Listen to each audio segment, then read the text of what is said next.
Et moi, je la déshériterai si elle vous obéit. Oh, Mamour! Voilà le fils de Monsieur Diapharus. Madame, c'est avec justice que le ciel vous a concédé le nom de belle-mère. Puisque l'on voit sur votre visage... Monsieur, je suis ravie d'être venu ici à propos pour avoir l'honneur de vous voir.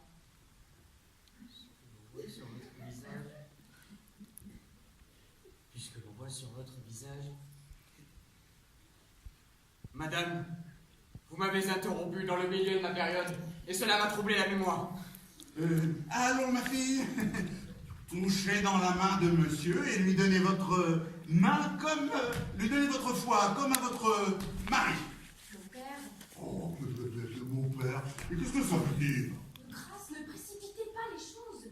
Donnez-nous au moins le temps de nous connaître et de voir naître en nous l'un pour l'autre cette inclination si nécessaire à composer une union parfaite. Quant à moi, mademoiselle, elle est déjà toute née en moi. Et je n'ai pas besoin d'attendre davantage. Si vous êtes aussi prompt, monsieur, il n'en est pas de même de moi. Et je vous avoue que votre mérite n'a pas encore assez fait d'impression dans mon âme. Bon. Mais cela aura tout le loisir de se faire quand vous serez mariés ensemble. Mon père, donnez-moi du temps, je vous prie.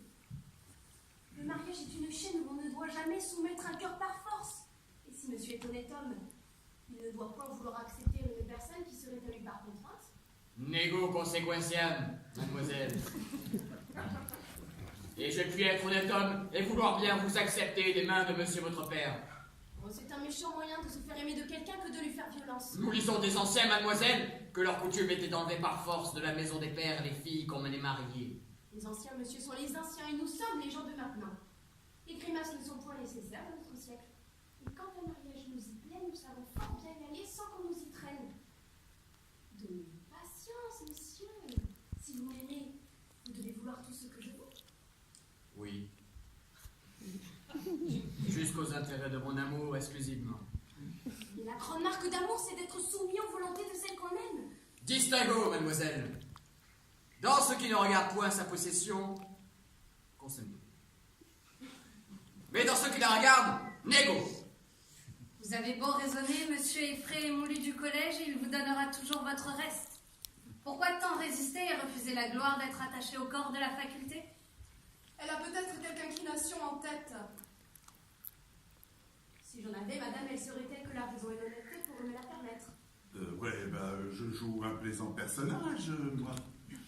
Si j'étais que de vous mon fils, je ne la forcerai point à se marier, et je sais bien ce que je ferai. Je sais ce que vous voulez dire et les bontés que vous avez pour moi, mais peut-être que vos conseils ne seront pas assez heureux pour être exécutés. C'est que les filles bien sages et bien honnêtes comme vous se moquent d'être obéissantes et soumises aux volontés de leur père. Cela était bon autrefois. Le devoir d'une fille a des bornes, madame, et la raison et les lois ne les tentent point toutes sortes de choses. C'est que vos pensées ne sont que pour le mariage, mais vous voulez choisir un époux à votre fantaisie. Si mon père me refuse un mari qui me plaise, je le conjurerai au moins de ne me point forcer un que je ne puisse aimer. Monsieur, je vous demande pardon de tout ceci. Chacun a son but en se mariant. Pour moi qui ne veux un mari que pour l'aimer véritablement et qui prétend faire tout l'attachement de ma vie, je vous avoue que j'y cherche quelques précautions. Il y en a d'autres qui prennent des maris seulement pour se tirer. Il y en a d'autres qui prennent des maris seulement pour se tirer de la contrainte de leurs parents et se mettent en état de faire tout ce qu'elles voudront. Il y en a d'autres, madame, qui font du mariage un commerce de pur intérêt, qui ne se marient que pour gagner des douaires et que pour s'enrichir par la mort de ceux qu'elles épousent. À la vérité, ces personnes-là n'y cherchent pas tant de façon, ils regardent peu à la personne. Je vous trouve aujourd'hui bien raisonnante, et je voudrais bien savoir ce que vous voulez dire par là.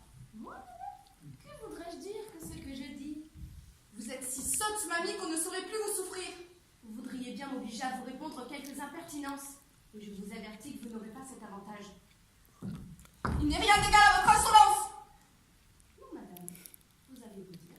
Et vous avez un ridicule orgueil, une impertinente présomption, qui fait hausser les épaules à tout le monde. Tout cela ne servira de rien.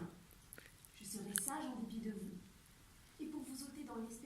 réussir dans ce que vous voulez, je vais m'ôter de votre vue. Écoute, il n'y a point de milieu à cela.